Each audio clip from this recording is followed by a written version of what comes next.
My first reaction, I just assumed my legs were chopped off. The whole front of the car was off. It was very scary, and the car ended up on its head. My survival mode just kicked in. I took the steering wheel out and started to crawl from under the car. I still don't understand how I got out. Saw and I felt that my feet were like pointing the wrong way. It was really nasty. So I was just laying there screaming.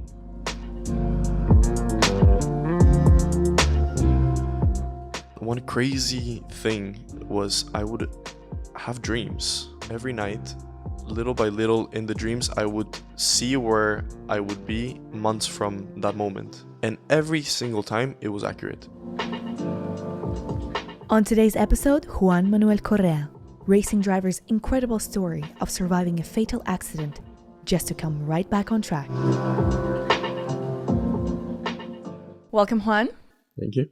Thank you so much for coming on to the podcast. It's a pleasure having you. Let's start by delving into your early days. I was born in Ecuador, grew up in Ecuador for the first 10 or 11 years of my life. And I had a pretty good childhood. Pretty normal, I would say. My parents worked, very close family, both with my parents, siblings, but also grandparents, cousins, like big family. That's very Latin. Kind of grew up in between the city and going to a farm in the weekends. My dad's mother had a farm and we used to go a lot.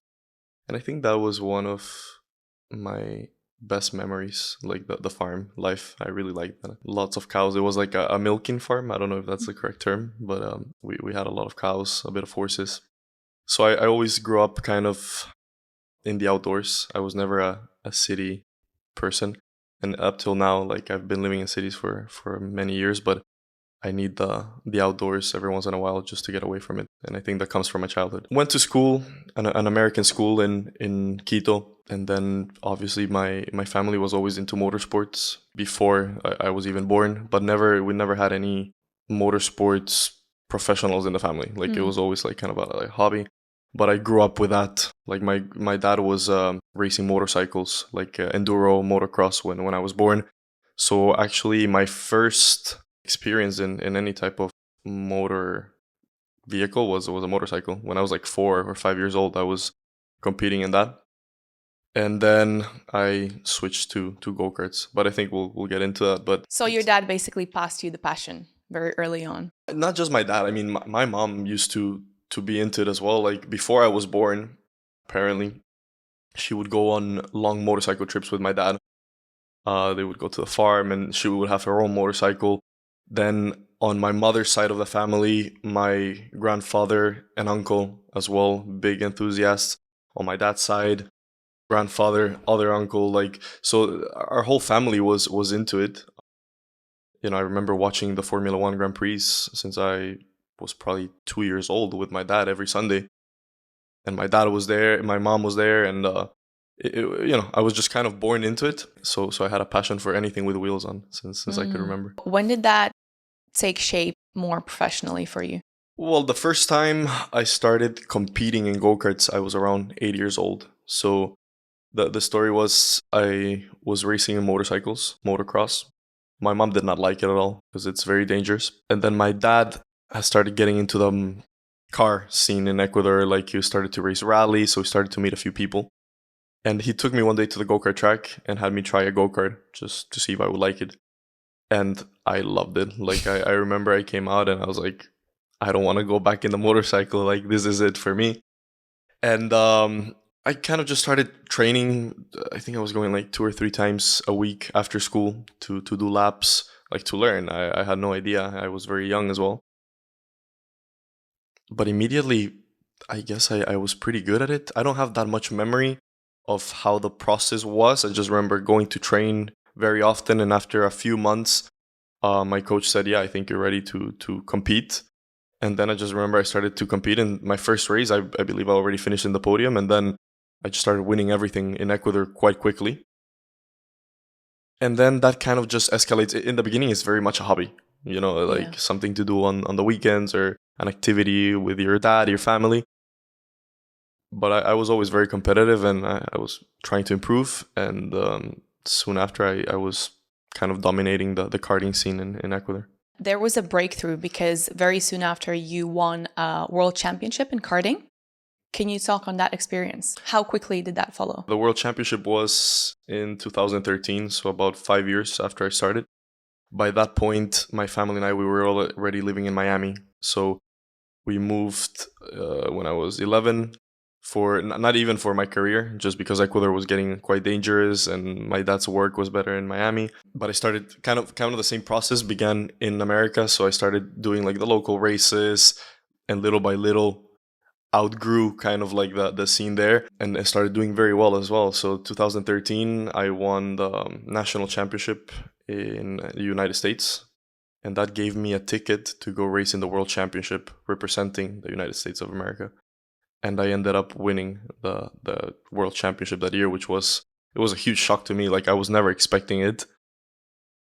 And that is really, as you said, what kind of gave me the break. I received the professional contract offer to go over to Europe.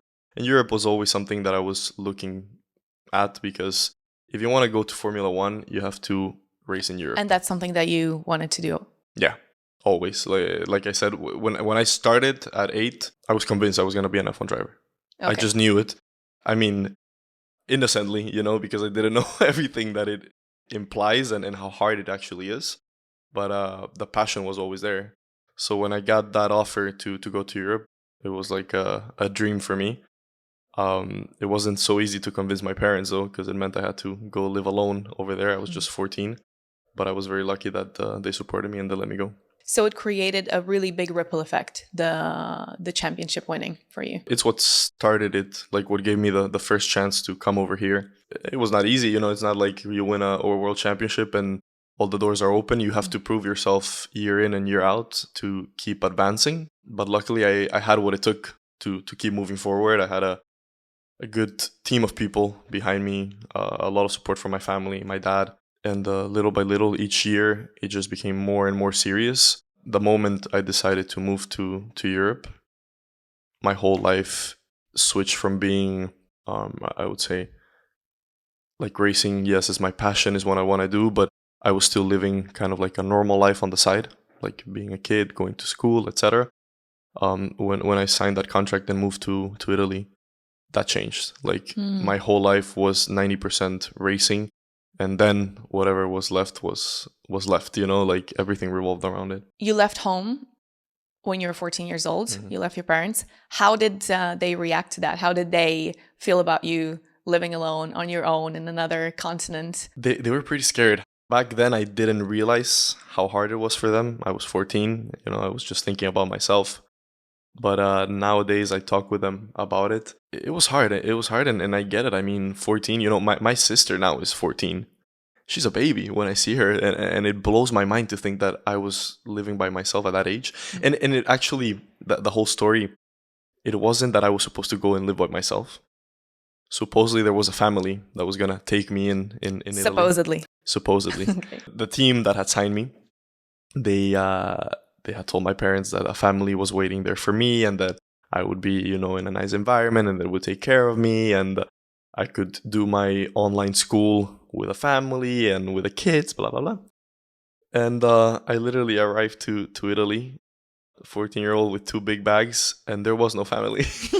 So I'm still not quite sure what really happened. To be honest, the official story was that the mother in the family got sick last minute and couldn't take me in. I think maybe there was never a family and they just wanted to get me over there any way they could. And they knew that was the only way to convince my parents. So were you just on the street or? No, the owner of the team, he was like, but don't worry, you can live with me. But that meant that I was living, he was like 35 years old at the time, single guy. He traveled every week, was all over the place. So it ended up being me, this very cute old maid that he had, but she was very grumpy. She didn't like me at all. And this old cat in a big house. And I was alone all the time. So I had to learn to cook, wash my clothes. I had to buy a bicycle to move around in the city because I had no license. I couldn't do anything. So my routine was kind of going from the house to the gym, from the gym to the team factory.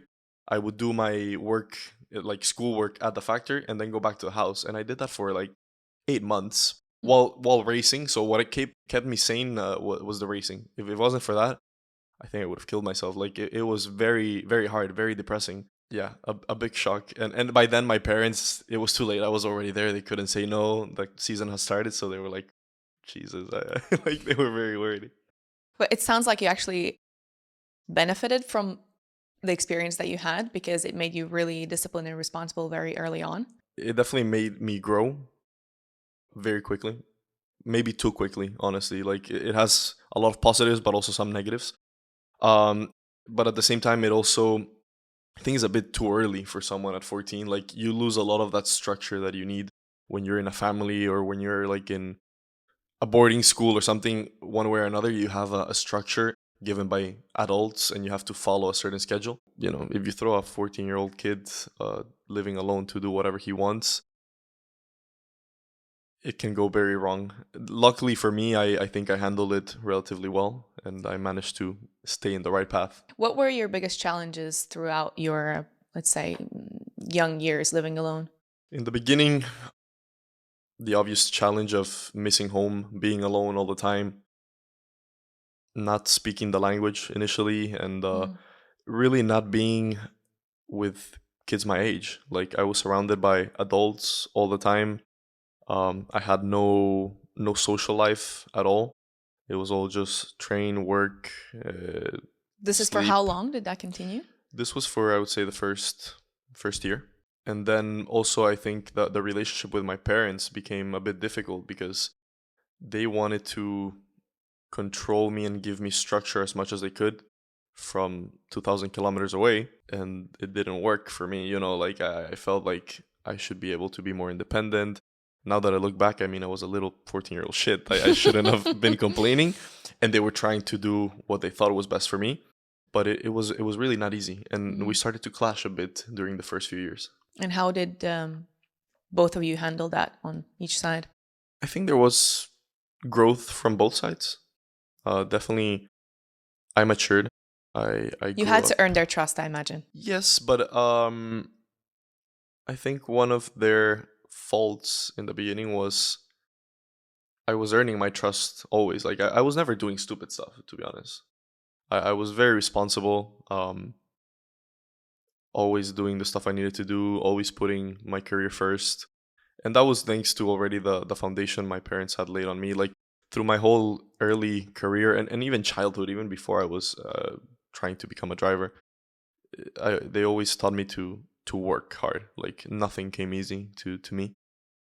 I remember like one time at school, was supposed to go do this big race in the US. This is when I was living in Miami, and I was a great student, even though I was missing around half of the classes. And How did you manage that? well, I just had to put in the work in the weekends, study extra, and I don't know. I just kind of taught myself to learn through books instead of by teachers. And I was always quite smart in school. Like it was kind of easy for me, so that helped. And my dad told me, you know, to race, you need to have all A's. I don't know how the grades are here, but in America, A is like the best you can have. And I had all A's and one B plus. And he saw it, and he was like, "If you cannot go to the race, you have a B plus." And I thought he was joking, and he was not joking. And when I realized, like, it was a few days before the race, and I had to go to school, set a meeting with my teacher. I was like 13. And beg her to let me do extra credit to get that note up before the weekend so I could go to the race. So it was that type of stuff where my dad he was serious and he meant it. And I hated him then, I was like, I can't believe this, But now I look back at it and it was the best thing he could have done for me. So going back to the other point, I grew up, I matured, I became more independent. And slowly they also realized that I was going to be fine being by myself, and they started to trust me a bit more in the sense that I was putting my own structure. I had my own way of doing things. And now I think maybe I'm wrong, but they look back and they realize that it went quite well. Like I became quite okay, because they were always like worried, like, oh my God, you're going to become like a mess. You're going to have no structure. You will not be able to have a family, blah, blah, blah. But it was not the case. There was the one life-changing moment that you had that really impacted your career. You had a crash in 2019 when you were 20 years old, and you were progressing really well in your career. You were in Formula 2 by then, yes? Yeah. And walk me through what happened. Yeah, it was my first season in Formula 2, August 31st, I think, 2019. We were in the race in Belgium, and at the beginning of the race, I had a bad qualifying the day before. I made a mistake, so I was starting, I think, 16th or so. And usually when you're starting further back, you're more prone to be caught up in crashes and incidents. And literally first lap of the race, we were going up, it's a corner called Orouge, which is one of the fastest corners in the calendar. And it's like it's a blind corner. So you're going up a hill and you don't see what's coming. So you're just kind of like blindsided and you're going flat out. And there was a crash in front of me, which I could not see. And I came up the hill. What was the crash? What had the crash involved? One guy lost control of his car, crashed into the wall. Then two other guys tried to avoid him, but one of them slowed down too much. So the other guy kind of went into the guy that slowed down too much, went into the wall and bounced back from the wall. Like he had crashed. It was a pretty big crash in itself, but he was okay then. And while all this was happening, I was coming up the hill, and a piece of debris from the first guy that crashed was sliding across the track as I was coming up, and the piece of debris hit my front wing, and my front wing went under my car. So it meant that my front tires lifted from the ground, so I couldn't turn anymore. I couldn't brake. And by misfortune, it happened at exactly the same time. I was pointing towards the car that was stopped, that had crashed. And I remember it very well. I just remember this all happened at around 280 kilometers an hour. So it's like in an instant, you're just kind of like realizing what's going on. And I just remember looking ahead and seeing that I was going to T-bone the car in front of me. And I just braced for impact. And it was the hardest impact I've ever felt. Like, I've had some big crashes, but this was totally on a different level. It reached 65? 65 Gs of force in my car, which is pretty high. And I think in Anthoine's car, he was the other driver, it was about Who was your friend? 85. Yeah. He was a guy that I knew already for a couple of years, because we were doing GP3, the category below, the year before together. So of course you know a lot of the guys, you know all of them, but with some you're more friendly than with others, and he was one of my better friends in the paddock for sure. But in that moment, I just saw it was a car. I didn't know what was going on. Just braced for impact, and boom. And the main thing was just the pain in the legs was immediate, which was very scary. You didn't lose consciousness straight away? No. But you felt that there was something really wrong with the legs? Yes. Normally we have so much adrenaline that, like, I've been in crashes where nothing like this, obviously, but you crash, you get out of the car, you're fine, and a few hours later you cannot get up from bed, literally, because you're so sore, and it's just like the adrenaline wears off. In this case, it was like immediate, the pain. So my first reaction, I don't know why, I just assumed my legs were chopped off for some reason. Also because the whole front of the car was off. So it was very scary. And the car ended up on its head. And kind of like my survival mode just kicked in. And I started to get out. Like, I took the steering wheel out and started to like crawl from under the car. I still don't understand how I got out. Like, because the space between the ground and the halo and the helmet, I don't know how I fit through it. But I just remember kind of like crawling with my hands, and my feet were kind of dragging. And actually, that's when I kind of saw and I felt that my feet were like pointing the wrong way. It was nasty. It was really nasty. So I was just laying there like screaming. And the paramedics arrived. And when I saw their faces when they saw me, I was like, oh my God, like I knew it was not good. They were like, they didn't know what to do. So they started trying to kind of like pull me out of the car, but my right leg was stuck in the wrong way. And they were like pulling on the skin, and I was just screaming, so they stopped. And then the last thing I remember was they saw me, and they were gonna do it anyways because of the pain I had. But I said, like, please put me to sleep. Like I can't, I couldn't breathe from the amount of pain I had. But also I couldn't pass out because of the adrenaline I had. It was horrible. I was like in this state of like just shock. And then I woke up the next morning in a hospital in Belgium. You were in a coma altogether for 3 weeks? Two weeks. Yeah. 2 weeks. And this is a quote from what you said. You saw that your legs were shattered and it seemed like they were only connected by the suit. Yeah. Like they were gelatin.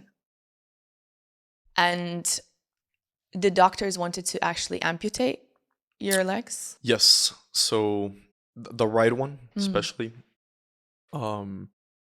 Initially, in the first surgery I had in Belgium, they were able to stabilize the left one. So they put a titanium rod through the entire tibia. Not perfect, but it was a university hospital. It was not a. They were not specialized in orthopedic surgeries, etc. So they did a pretty decent job with that one. And then the right leg, I was actually very lucky that they didn't just chop it off then and there. Because that was the first choice. That was the only thing they could have done. But thank God they were considerate enough to just kind of stabilize it. So they put like an external metal, just literally to connect the two parts, because it was just hanging by the skin. And they left it like that. And when I woke up the next morning, they said, look, we cannot save this leg here. Maybe you want to go somewhere else to try to have it saved. Or if not, we can just chop it off. That we can do. So what was your response? It was just a big shock. Like, first of all, initially everybody shielded me from the fact that Anthoine had died. So I didn't know for probably like the first full day. I don't know why nobody wanted to tell me. Like, I was already probably going through so much with myself. And I kind of forgot that there was other cars involved. I was just like kind of like survival assimilating everything, right? So that it was a big shock, but I was still in pretty good spirits already then. Also, my lung issues hadn't started yet, so it was happy days. So there were other complications involved. Yeah. So the first time I almost died was the actual crash, and then 5 or 6 days after the crash, I started having breathing problems. I couldn't breathe. My lungs were not saturating oxygen. I was still in the hospital in Liège, in Belgium. And the doctors had no idea what was going on. No idea. So I got flown out to London, supposedly just to fix the legs. But thank God I got flown out to London, because the day after I arrived in London, I was in the hospital and my lungs collapsed. So during that whole week post-accident, my lungs were getting worse and worse and worse. My oxygen saturation was getting lower. And actually, my dad had to fight with a hospital in Belgium to actually release me and let me get on a medical plane and come to London. Because they said because my condition was deteriorating so fast, they would be liable to release me. And if I died on the plane to London, it would be their fault and that sort of stuff. So my dad had to get almost like physical. Like they tried to call the police on him in the hospital and everything. Yeah, it was crazy. But actually what is really incredible is the machine that saved my life here in London when I went into the respiratory failure. It's called an ECMO machine. They do not have that machine in the entire country of Belgium. So if I would have stayed one more day in Belgium, I would have died with a lung failure the next day. Yeah. So I got here. By this point, I was in a very bad state, like just drowning in my own lungs. And 24 hours later, collapsed fully, flatlined, and they connected me to the ECMO machine, which is it's an external lung, basically. It takes out your blood, puts oxygen into it, and puts it back in. So it's a bypass, but you have to be in an induced coma to be connected to the machine. And that's how my induced coma started. For 2 weeks, I was on that. Just they were just waiting for my lungs to hopefully repair themselves. How did you manage your emotions? How did you manage that whole period of time? Were you afraid for the future? Were you afraid that you would never race again, or was that not even a thought that would cross your mind? Or were you thinking about Anthoine, or what was going through your head? It was an overload of things. The first big shock was when I found out about Anthoine. That was really, really horrible. Also, the way I found out was not good, because my parents, this was still in the hospital in Belgium, and my parents had asked the nurses, first of all, they had to turn all the TVs off because the crash was in every news outlet. And they asked the nurses not to tell me anything until the next day, until I was recovered a bit better. And next morning, like 6 a.m., the Belgian police and prosecutor came into my hospital room and made me sign some, I think it was called involuntary manslaughter papers. What? Yeah, crazy. And I was like, what? So they were basically saying that you killed him. Well, yes, I technically did. But I didn't know somebody had died, So I was like, what are you talking about? They're like, yeah, you have to sign this. And they were not like trying to fuck me over, excuse my French or anything, but the law in Belgium, apparently it's that. Like, you have to just sign something that you're aware that there's an investigation going on. That's what they told me. So I was like, what do you mean? They're like, yeah, of Anthoine Hubert involved in the crash. And that's when it clicked. I was like, of course, there was another person involved, and I was like, it was Anthoine, and he died. I was like, and I just lost it. Like, the hospital had to call my parents, like 6 a.m. They had to drive down to the hospital, and I was just freaking out. And that really, like, at that stage, like, my injuries, I didn't even care. Like, I was like, cut my legs for all I know. Like, I was just like devastated.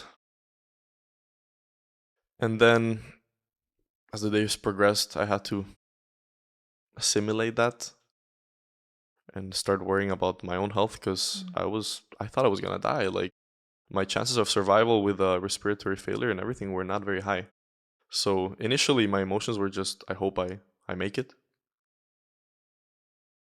I was not super positive about it, to be honest. I kind of like, when did that said my shift for you? goodbyes. I think after the coma and after the first big orthopedic surgery I had to go through.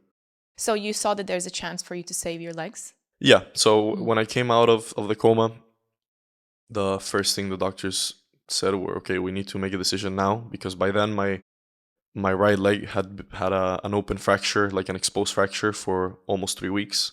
So the bones were rotting, everything was rotting inside. They had to like keep taking tissue. Like, it was nasty. It was really nasty. So they're like, if we don't make a decision now, you're gonna end up losing your leg anyways, and there's a high chance that an infection will go in and you could die from an infection. So they were like, we recommend for you to have an amputation. It'll be the easiest route. You will probably be walking with a prosthetic in 2 or 3 months. And nowadays, with a good prosthetic, you can have a normal life. But that was not an option for you. That was not an option because I wanted to drive again. You knew that straight away, even in that position, in that situation. Yeah. It was weird because it was like, it was definitely not my priority. My priority was surviving. But in the back of my mind, I was like, yeah, but what if I do survive? What if I want to drive again? I need my leg. I know I have actually a very good friend of mine. He lost both of his legs in a crash when he was like 16, racing car. And he got back to racing, but he had to accelerate with his hand and brake with like a special foot that was connected to his to his knee, because the amputation was below knee. And I think he struggled a lot with it, and I think that he was very talented, and that may have been one of the biggest reasons why he did not become a professional driver. So I wanted to stay as normal as possible within the possibilities I had. So I was like, no, let's try to save it. But it was risky because the surgery to try to save the leg. There was a pretty decent chance that I would die in the surgery because my lungs were still so weak from the coma, and like they were still recovering. So it was all like a game of chess, like how much. And you risk were do willing take? to take that risk for the sake of being able to race again. Well, yeah, I did it. So I guess I was. It sounds a bit stupid now that I think about it. The reason I find that really, really incredible that you're immediately when you open your eyes and you see that you have rotting flesh and you potentially could use your legs, the passion for what you do is so strong that you nonetheless, the first thing that you're thinking about is how can I make it so that I can once again race whilst you're still bedridden, potentially about to die. Yeah, I think maybe I lied to myself a bit, and I was like, it'll be fine. You know, I was like kind of like hopeful all the time. Positive self-talk. Exactly, which was the only way to stay sane, to be honest. But I still remember the day before the big surgery. I was so scared. I've never been that scared in my life, and up to this point, I've never been that scared again. Like knowing there's, 11 a.m. tomorrow, you're gonna go into surgery and you don't know if you're gonna come out. That was really hard. That was really hard, and I remember I kept like a very I was chill with my parents, like I am I right can't now. imagine how it was for them as well. Oh, imagine. So I was like, I'm not gonna show a single drop of fear, and I was telling them it'll be fine. I'm sure it'll be fine.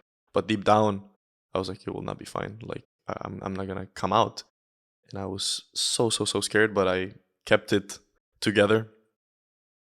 In the night, I cried like a baby when they were gone, and I was like, yeah, this is probably it.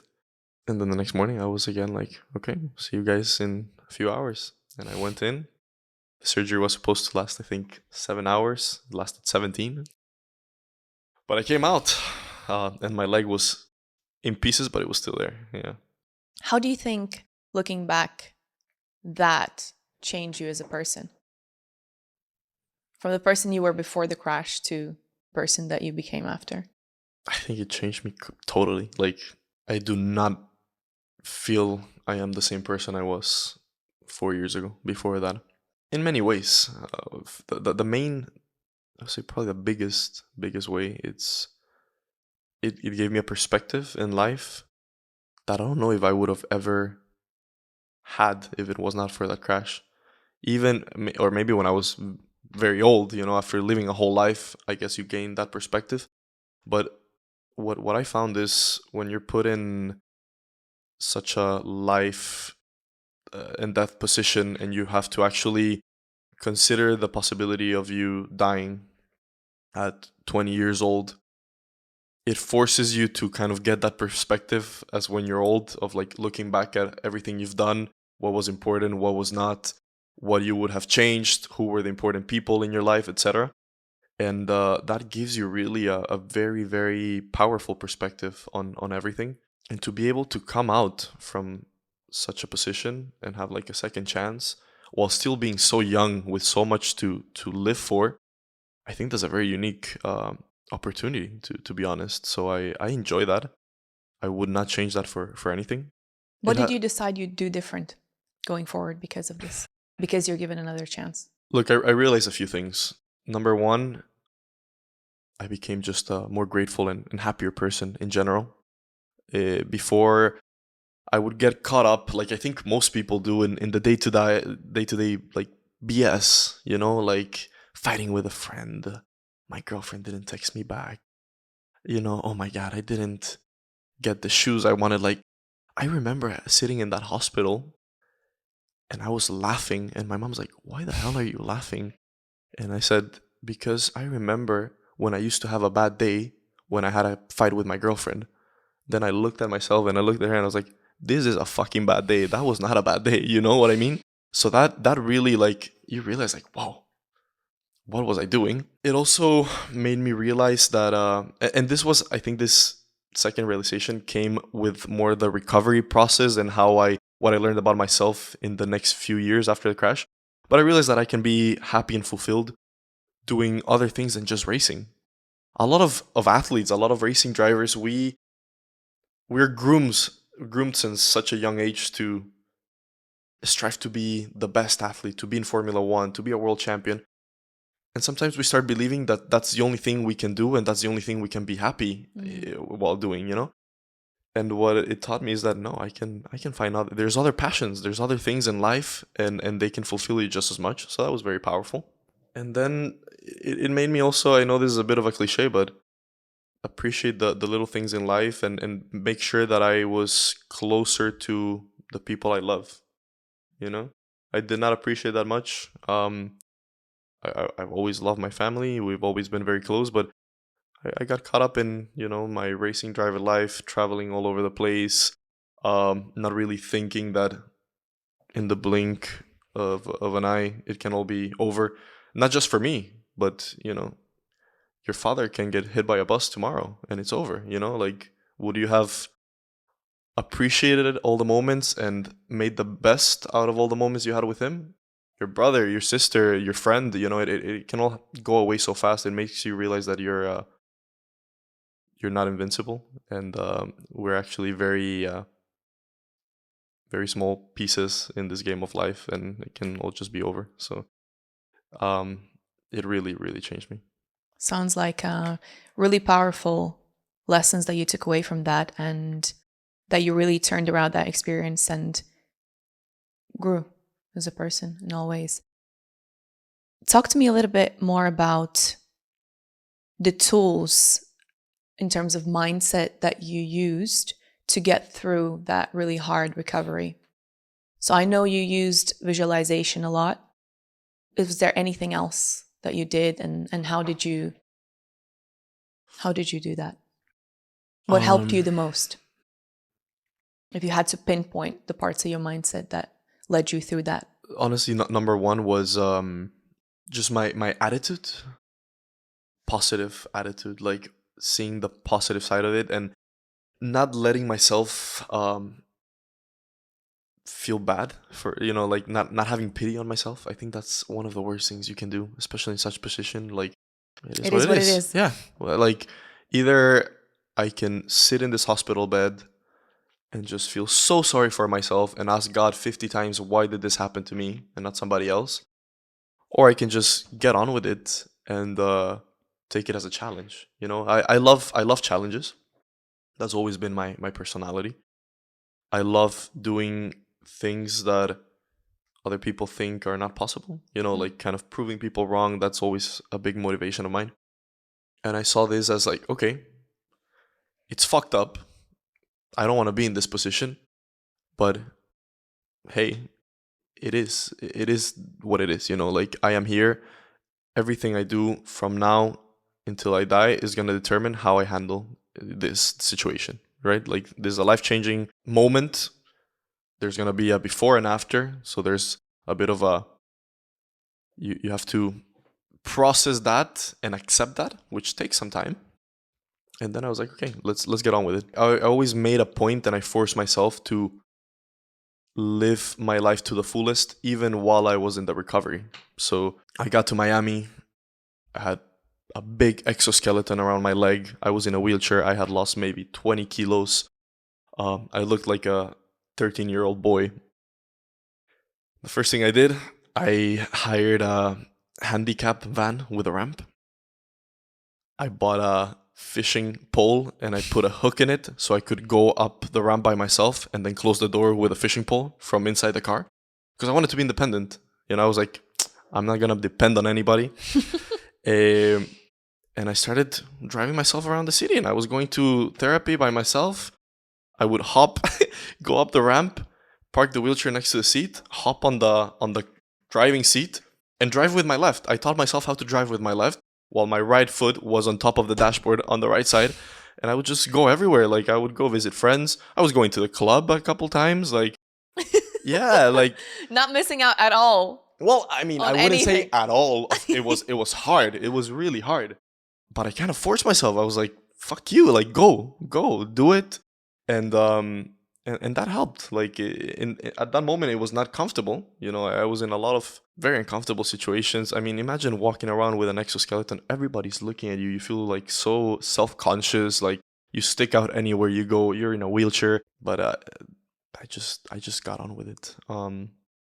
Then visualization, like you said, was huge. Really, really. Because you important. didn't accept from the beginning. You didn't accept the doctor's ruling that it would be so that they could amputate your leg, that you could not recover. So you didn't take that as a fact. Yeah. So, I mean, the doctors never gave me a proper ruling, I would say, because the fractures and everything was so complicated that even them, they didn't know what would be the outcome.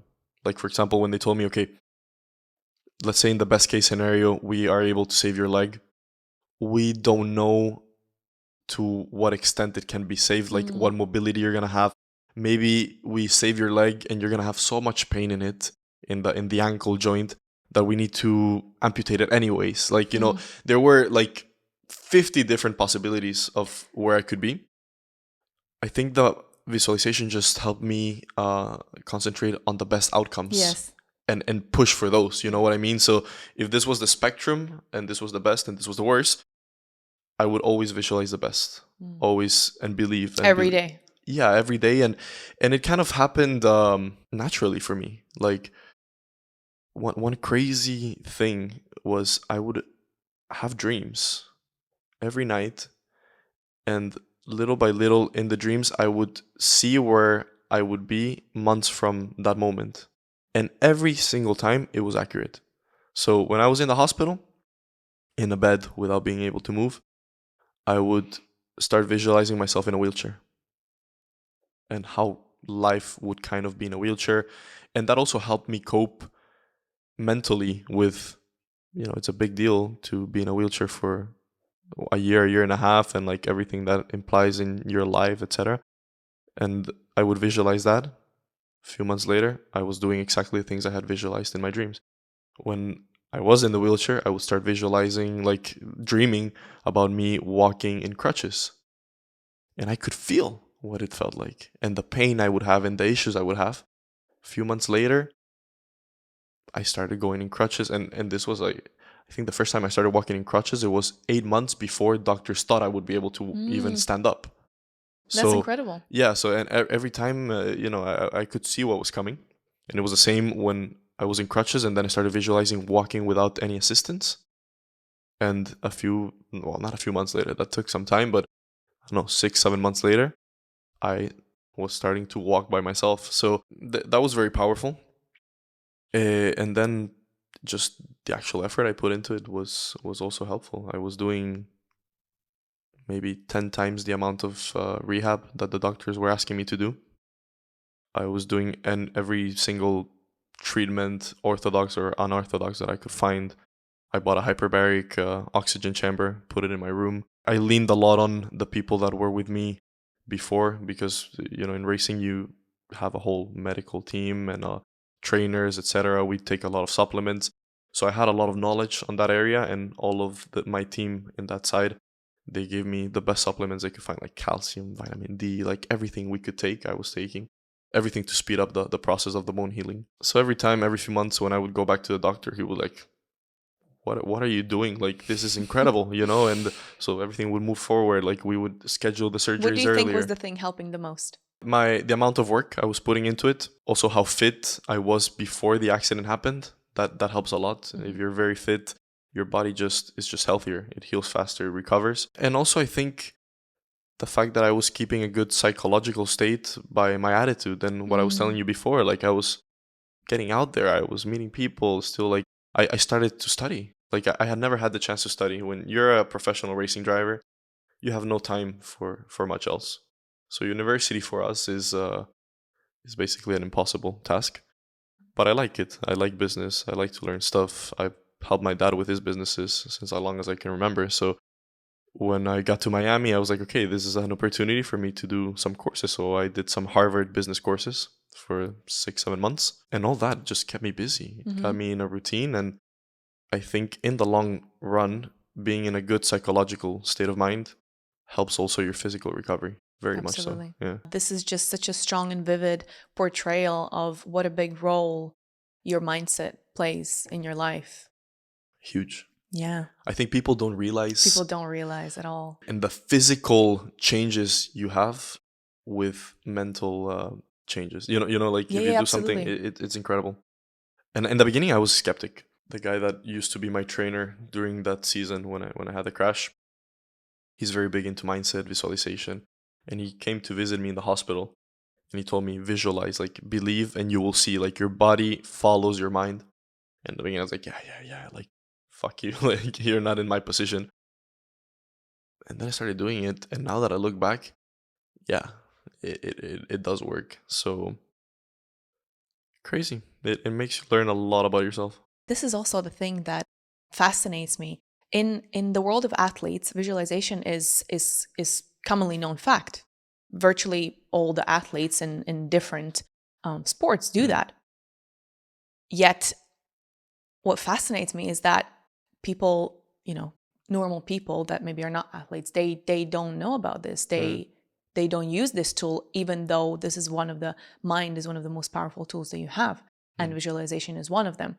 So this is one of the reasons why I'm doing mindset coaching, because I think if more people were able to master their own mind in order to essentially achieve their goals and lead a happier life, then this would be a much happier and positive place all around.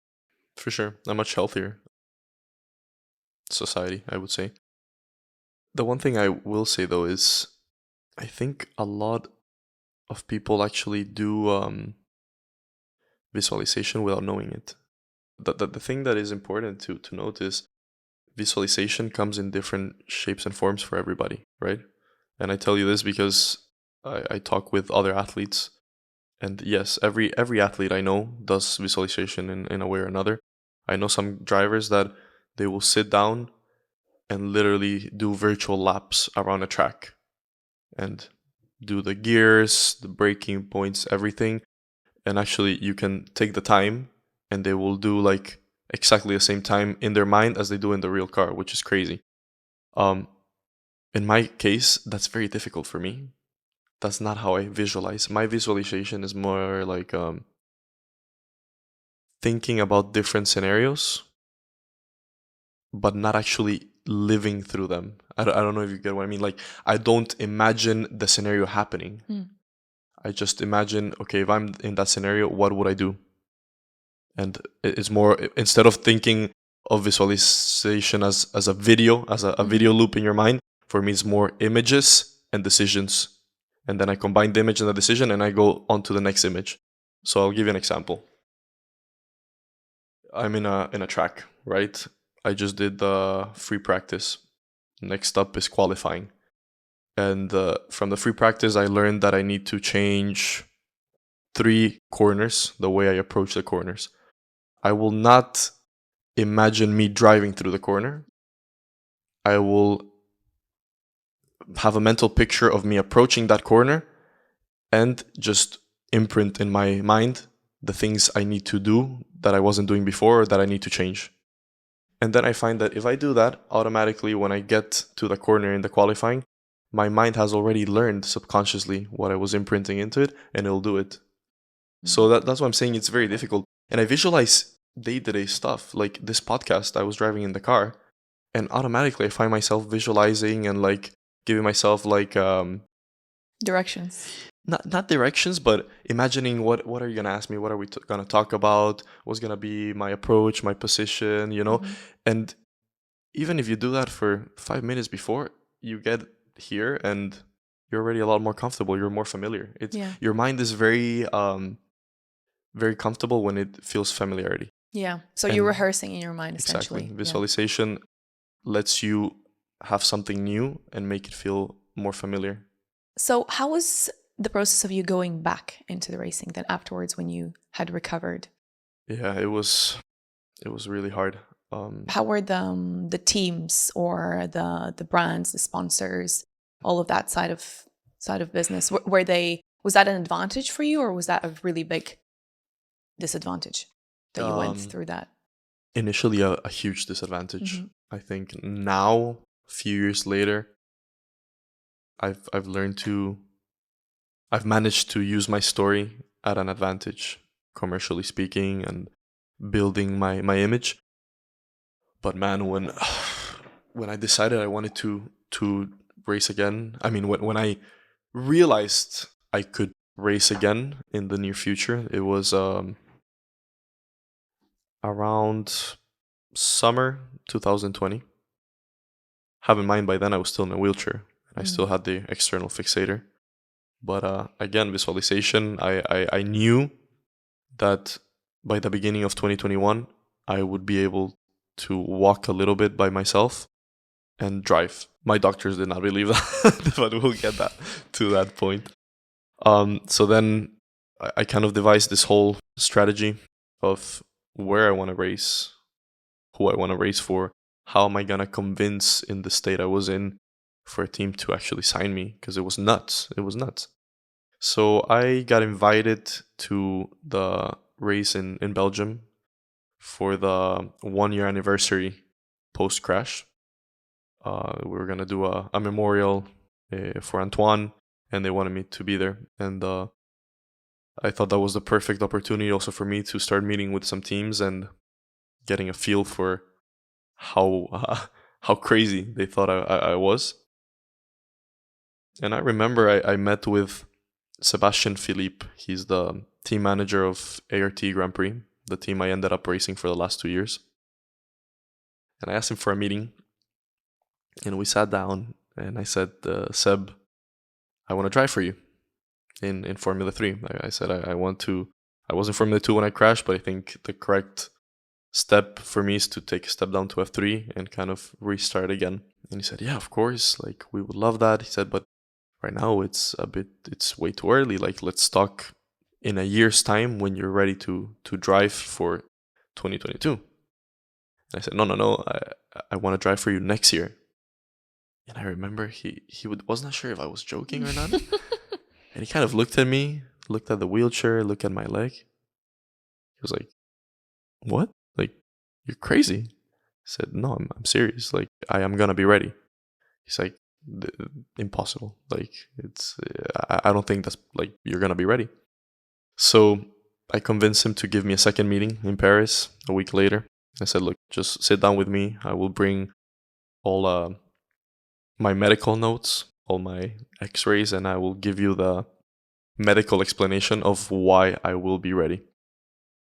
He was like, okay, sure. And I left that meeting and I was like, shit, now I have to make some medical explanation up because there's no medical explanation. Okay. So I met with him a week later and I showed him the x-rays. I used some creative freedom in the explanations, to be honest. Definitely, if my doctor would have been there, I wouldn't have gotten the seat. I'll tell you that.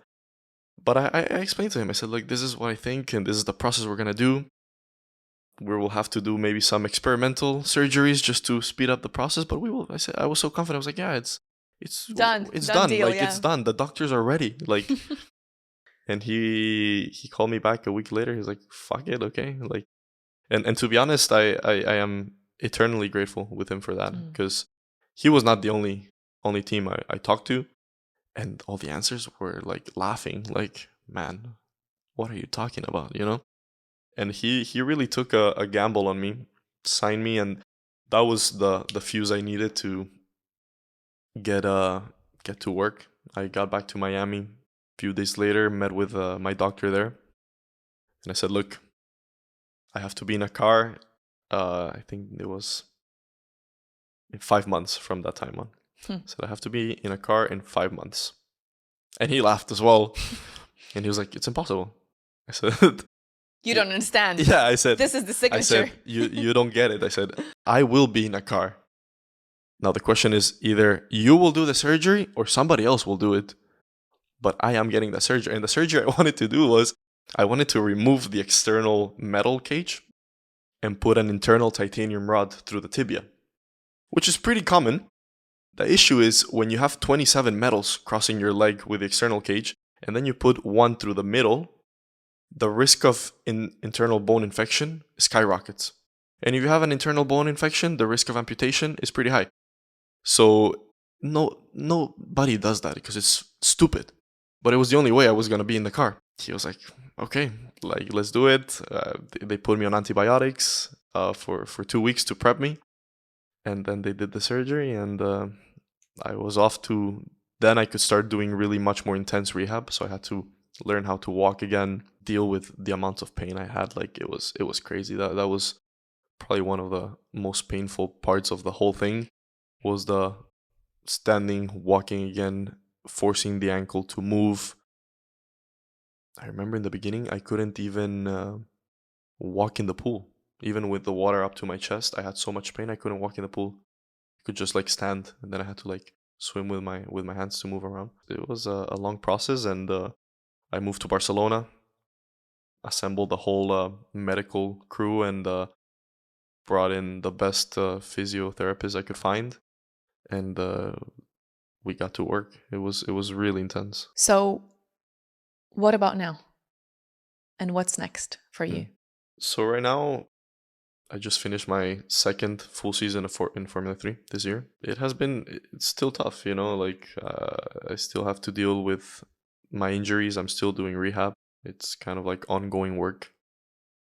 But in terms of my career, I feel like the last 2 years have been successful in regaining my career, getting back to a high level. I am driving now at a higher level than I was when the crash happened, which was the height of my career. And I think many people did not think I would ever get back to that level, and now I feel like I've surpassed it, actually. So that is really, really good. I'm very happy about that. And I'm looking to the next thing. So my goal is to do Formula 2 next year. So get back to the category where I had the accident, and continue with my ambition to get to Formula 1. Of course, now I've lost about 3 years of career with the crash and everything in between, but I don't see any reason why I cannot get back up there again and do better than I did the first time and become a contender for a Formula 1 seat. I wish you very best of luck with that. Thank you. Tell me, is this it for you? Have you found your purpose in life? If by purpose you mean being a race car driver? It can be anything, whatever that word means for you. Well, I think for me, purpose is more than a career. I think for me, purpose is become the person I want to become, and just do great things. But I've always said being a racing driver is not the only thing I want to do in my life. For us, if you have a great career, by 40, you're retiring, and you still have your whole life ahead of you. So also thanks to everything I've been through the last few years, I've started looking at a bigger picture of what I want to do, not just in my racing, but in life in general. I think I found it. I'm sure if we have another podcast in 20 years' time, I will have done so many new things that right now I cannot even imagine. Maybe I will have gone through a completely different path than I think, but I'm pretty confident that my mindset will be the same. So that is it, like for me, what I found is mindset and this sense of purpose and knowing what drives me and motivates. So in a way, you're saying that your mindset is your biggest asset. 100%. As a closing tradition, I'd like to ask you a question. What is your recipe for happiness? For me, it's having a goal, a vision I'm working towards. Always having like a north, feeling like I am putting in the work and effort I need to be putting into anything, and keeping a very controlled balance between personal life, work life, relationships, and making sure my effort is well distributed between all of those. I think if you have a sense of purpose, you're working for something that feels like it's bigger than yourself, and that could be anything. And at the same time, you take care of yourself with how you manage your relationships and kind of the things that make you whole, which are not always just work and goals. What are the things that make you whole? Well, the people you love, the people that care about you.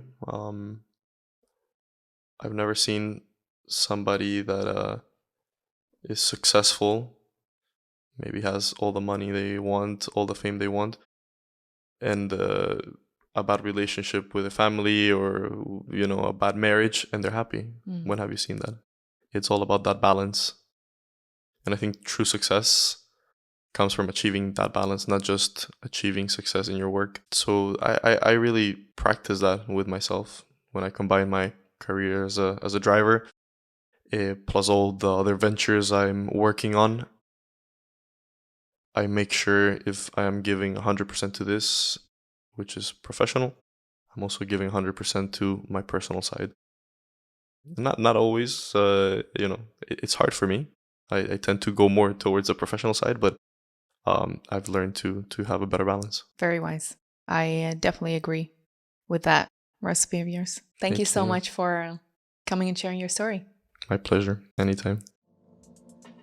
Hello friends, if you enjoyed this episode, please make sure to subscribe and share it with someone. I would love to hear your feedback and suggestions as to what guests you would like to see on the show next. See you next week.